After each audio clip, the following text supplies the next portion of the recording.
The phonics assessment is a way for you to determine what phonics skills your child has mastered and which ones they have not. Phonics instruction typically begins in kindergarten, and we hope that it's mastered by the end of 3rd grade. Again, I said hope. It doesn't always happen. What happens when you have a 5th, 6th, 7th grader out there who doesn't read? You're going to go back and do the 2nd grade, 3rd grade phonics curriculum with them again? And some of you have done that. And it's just so laborious because they know there's something missing, and that phonics material that you have currently or have past used didn't get the trick, did not teach the child the skill that they needed to begin with. So what can we do? Well, we are very proud of our phonics assessment. The phonics test itself is actually on cards. There are instruction cards that come with this. You flip through the cards and you give this assessment. We start out with simple letter identification, both lowercase and uppercase, and then we move into different sounds that the letters make.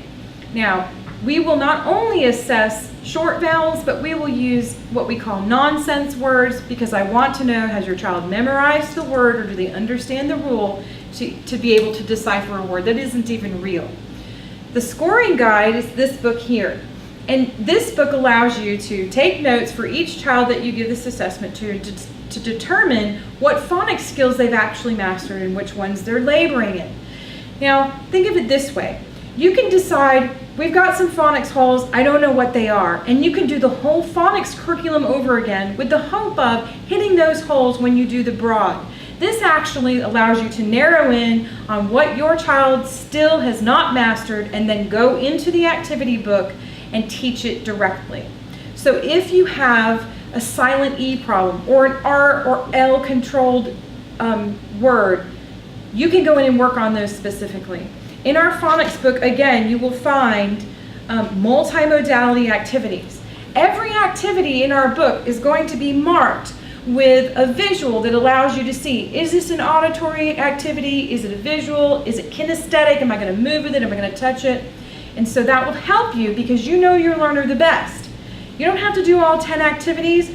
Sometimes your child will only want to do one. They'll just love it so much and it'll make you want to go run in traffic. But we tell you that you should ride that sail for as long as the wind blows, because as long as they're doing it, they're learning. They're grasping a concept that they've been laboring under.